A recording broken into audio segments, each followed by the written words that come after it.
D, conforme plano de ensino, e iremos tratar do tema prisão, das medidas cautelares, liberdade provisória. Então, é possível, acredito, visualizar as imagens que estão na tela, e todas elas foram escolhidas com a devida fonte e com um propósito, né? Tendo-se em vista que nós estamos falando sobre prisão, liberdade provisória, essa imagem da criança vendo as aves que foram soltas, ela remete a essa perspectiva. Principalmente levando em consideração a atual sistemática processual e penal nacional, que privilegia, sobremodo, o direito de liberdade. É em cima dessa dinâmica, levando em consideração aquilo que nós já falamos em alguns momentos, alguns textos já passados, legislação e tudo, que nós iremos adentrar nessa nova temática. Não digo nova, mas uma temática que é melhor trabalhada com mais detalhamento nesse momento. Pois bem, existem algumas questões que são extremamente importantes nesse contexto. Essas duas imagens remetem a isso. A primeira, do canto superior direito da tela, ela mostra o poder do Estado, essa é a interpretação que eu dou, sobre o cidadão. O Estado é um mega conglomerado, vamos assim dizer, é uma mega estrutura que é muito mais poderosa, evidentemente, que o cidadão considerado individualmente. Razão pela qual regras precisam ser estabelecidas para controlar esse excesso de poder do Estado. Estado entendido no sentido amplo. Então, é sobre esse conflito do poder do Estado no exercício do direito de todos, do cumprimento da legislação, frente ao direito de ir, vir, ficar, de se deslocar, direito de liberdade do cidadão, que envolve a dinâmica do processo penal como um todo. E é essa a temática. Então, nós iremos trabalhar com um pouco mais de detalhamento alguns temas dentro desse grande tópico, falando sobre prisão em flagrante, prisão preventiva, prisão temporária, liberdade provisória, que é exatamente o contrário da prisão, do cerceamento do direito de liberdade, audiência de custódia ou apresentação. Essa última temática é uma temática nova, que não está nem no programa, evidentemente, porque a época que o programa foi feito não tinha essa nova realidade. E eu achei por bem em tratar algumas questões relacionadas a esse novo instituto do processo penal. E é isso. Pois bem, prisão. Prisão é um tipo de medida cautelar. Por que medida cautelar? Medida cautelar é essa que tem como propósito, evidentemente, servir como mecanismo para garantir algo posteriormente. Por isso que é cautelar. Cautelar sob a ótica de garantir, por exemplo, a aplicabilidade da norma penal, garantir o direito da sociedade se ver segura, garantir o andamento do processo de investigação. São várias situações que fazem com que a cautela, evidentemente, a cautela no sentido de permitir, excepcionalmente, a aplicação de uma restrição à liberdade. Então, a medida cautelar, a prisão é considerada como medida cautelar, evidentemente, sob esse aspecto. essas formas de prisão que nós estamos falando, não aquela já com trânsito em julgado, que já é aplicada efetivamente com o cumprimento da pena. Pois bem, então algumas questões, que é exatamente algumas formas, uma das formas, a forma que já é o desfecho do processo penal, evidentemente, partindo do pressuposto do cumprimento de vários princípios, dentre os quais contraditório e ampla defesa, devido processo legal, em que o acusado ele é condenado e não há possibilidade de rever essa pena por meio de recurso, né? Não estamos entrando em ação rescisória, que é uma outra questão. Então, nas formas de prisão cautelares, que é essas que nós iremos tratar, eu vou fazer uma panorâmica aplicável a todas elas, evidentemente, como aspectos gerais da prisão. E depois iremos fazer o detalhamento de cada uma delas, das cautelares, evidentemente. Pois bem, a prisão, genericamente considerada, excluindo o aspecto da sentença condenatória já com trânsito em julgado, ela pode ser realizada em qualquer hora do dia, exceto, evidentemente, as regras aplicáveis ao domicílio. Nós iremos tratar domicílio e algumas particularidades relacionadas a domicílio, em especial no último tópico da disciplina, que trata da prova, da produção de prova, busca e apreensão, dentre outras. Então, existem algumas restrições, está lá no artigo 5º da Constituição, relacionada à possibilidade, ou melhor, à impossibilidade da realização de prisão em domicílio, dentro de domicílio, por exemplo, mas evidentemente que existem algumas exceções, por exemplo, flagrante. Mas a regra geral é exatamente essa. Então, qualquer hora do dia pode ser realizada, exceto as particularidades do domicílio, que existem algumas questões que precisam ser trabalhadas e não irei entrar nesse momento, que eu acho que não é o apropriado. Mandado. Existe a prisão por mandado, que é exatamente... E no Brasil, hoje, a prisão, ela só pode ser... A prisão que não seja em flagrante, ela só pode ser por meio de um ato do juiz.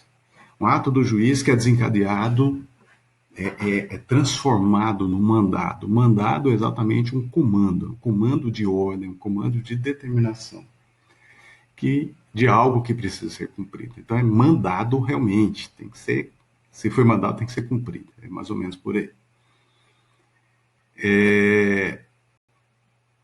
Salvo a situação de crime inafiançável, que existem algumas questões sobre isso.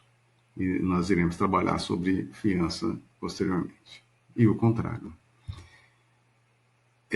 Em que o preso ele deverá ser apresentado ao juiz. Evidentemente, o juiz que deu a ordem de prisão. Salvo impossibilidade, algumas questões que serão trabalhadas na disciplina relacionadas à precatória, à apresentação a outro juízo que não o da comarca em que foi proferida a decisão, algumas exceções aí. Mas a questão, no caso do mandado, a autoridade policial ela poderá expedir tantos atos quanto necessários às exigências. Essa autoridade policial nós já tratamos na disciplina, mas assim, tantos atos seriam meio que reproduzir aquilo que é essencial da determinação judicial relacionada à prisão, para que a própria autoridade policial, via do seu corpo administrativo, funcional, por exemplo, os agentes de polícia, ou outros delegados em outras circunscrições territoriais aí, que possam ter conhecimento, ele vai exatamente o quê? Reproduzir, ele vai expedir, ele vai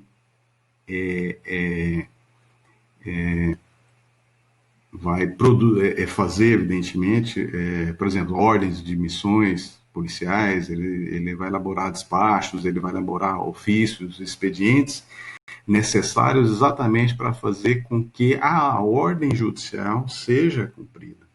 Então, não necessariamente É óbvio que tem como ponto de partida a determinação judicial, mas para o cumprimento da determinação judicial, o delegado ele pode, no seu tirocínio, visualizar as melhores formas de estar cumprindo essa determinação.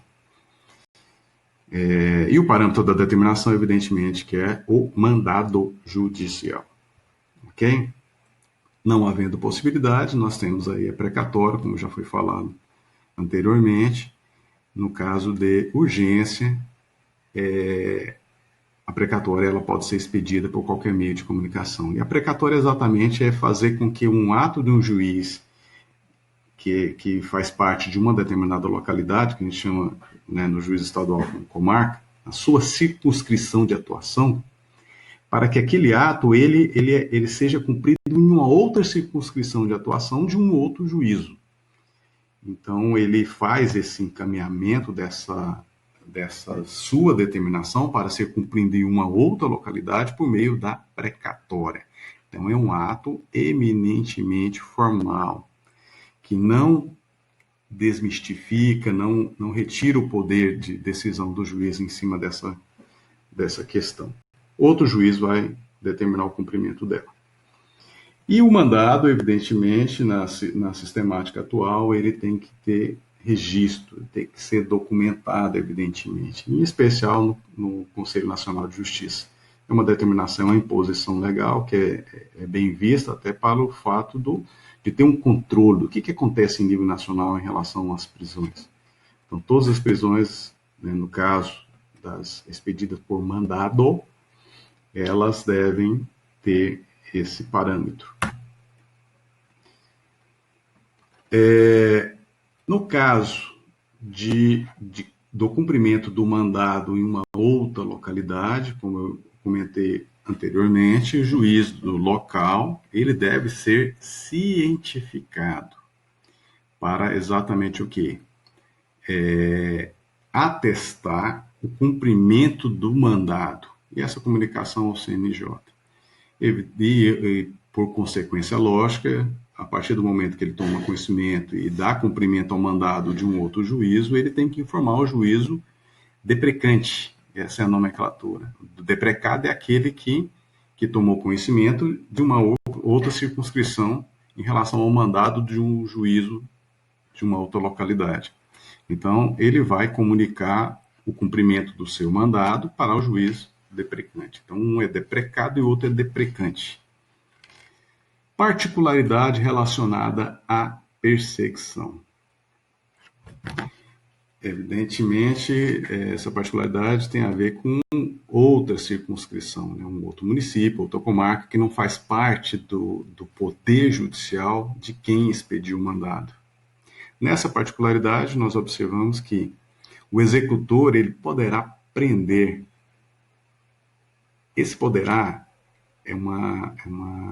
está entre aspas, evidentemente, que é a imposição do dispositivo legal, só que a leitura, a interpretação mais adequada numa situação como essa, em sendo a autoridade investida do poder público, ele não tem essa faculdade, sim o dever de cumprir aquela determinação.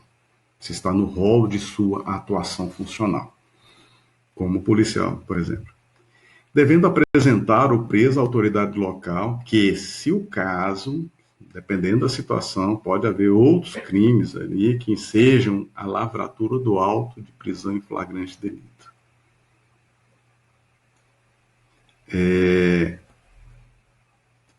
E a consequência disso é a remoção do preso para o juízo competente e a autoridade policial competente, se for o caso.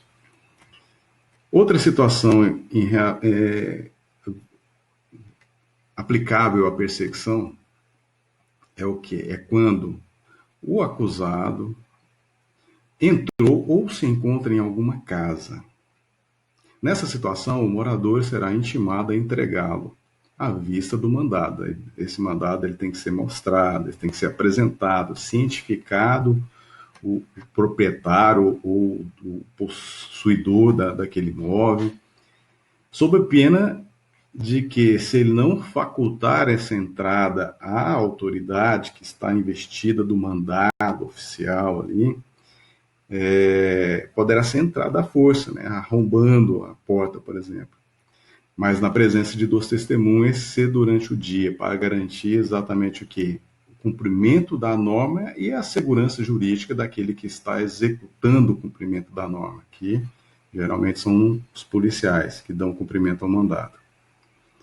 Por que durante o dia? Já comentei a particularidade do domicílio, que é durante o dia, evidentemente, porque à noite não é possível.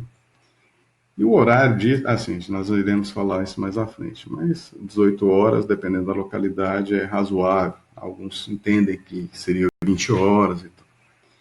À noite, fará guardar as saídas quem é a autoridade que está dando cumprimento àquele mandado, tornando a casa incomunicável, no que, amanhecendo, promoverá exatamente o que? O arrombamento.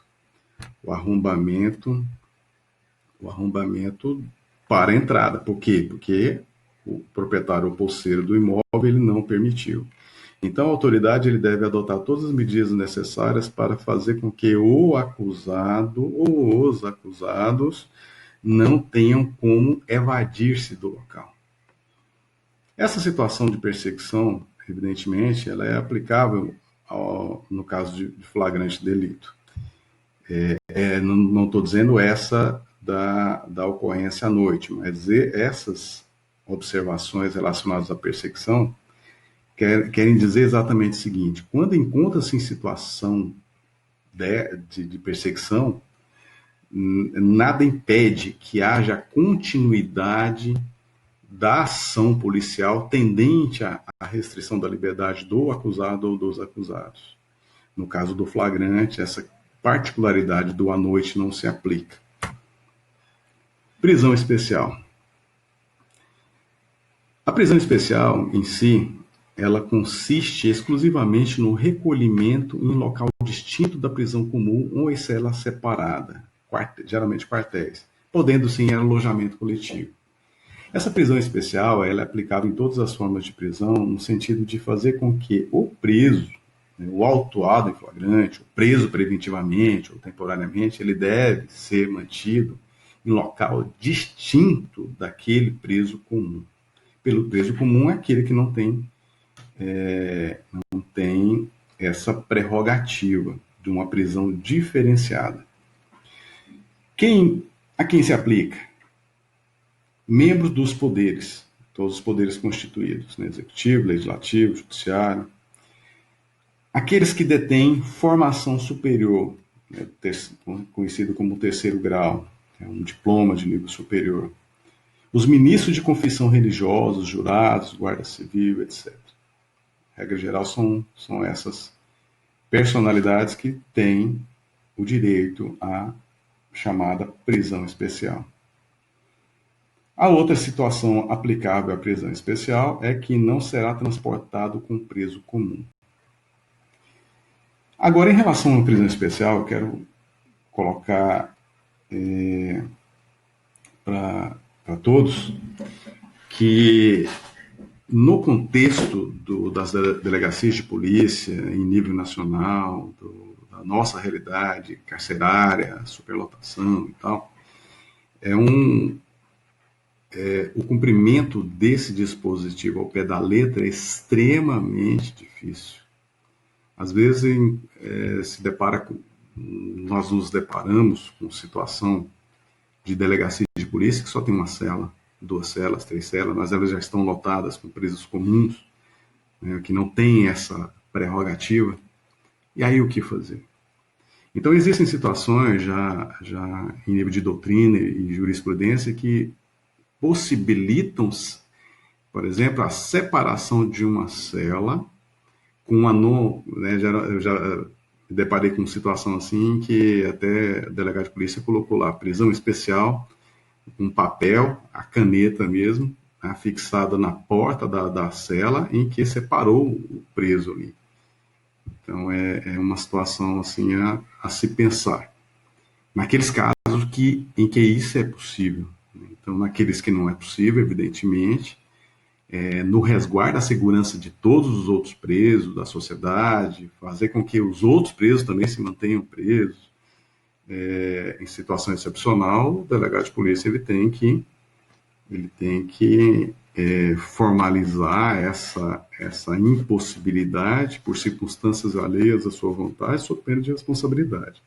Então, uma coisa é teoria, outra coisa é a prática, numa situação como essa. E essa comunicação, que é o que se sugere, tem que ser imediata, sob pena de ter problema, evidentemente. No caso dos militares em geral, na prisão cautelar, evidentemente que os militares em geral que cometem crimes que não são militares. Então, naquelas localidades em que existe prisão militar, que existe um local, um presídio militar para presos definitivos e os presos provisórios,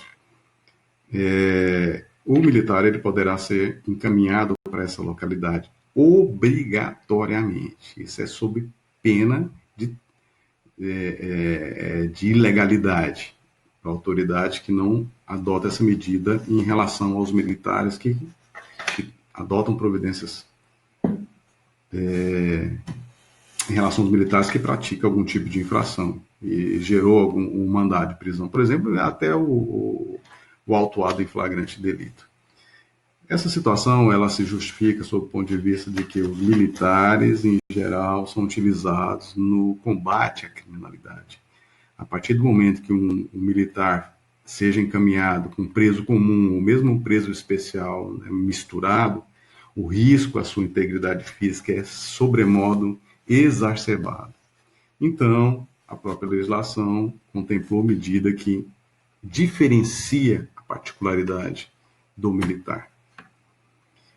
Falando algumas questões gerais sobre prisão como um todo, agora nós iremos adentrar a particularidade relacionada à prisão em flagrante. Conceito de prisão em flagrante. Flagrância é ardor, está queimando, está acontecendo, é algo que aconteceu há pouco tempo, é algo que ainda se sente o calor dos acontecimentos. Então, prisão em flagrante são situações essas que ocorrem a partir do momento que uma ação ou omissão ela desencadeou algo que configurou a prática de uma infração penal, a exigir a atuação de quem de direito no seu enfrentamento. Evidentemente que, com base na legislação, permitindo que haja esse cerceamento da liberdade, né, cautelar. Então, a prisão em flagrante ele tem essa particularidade. E a autoridade competente para a lavratura do auto de prisão em flagrante delito? Regra geral, nós nos reportamos, de acordo com a legislação e a própria Constituição Federal, ao delegado de polícia civil, ao delegado de polícia federal. Nós estamos falando aqui, evidentemente, que excluindo a particularidade dos crimes militares, por exemplo, que existe um roteiro diferenciado. Então, com a aplicabilidade do processo penal, a autoridade para a lavratura do auto de prisão em flagrante delito, a principal realmente é o delegado de polícia. Ok? Existe uma exceção que é exatamente da figura do flagrante especial, que será tratado um pouco mais à frente. A outra particularidade relacionada à apresentação espontânea.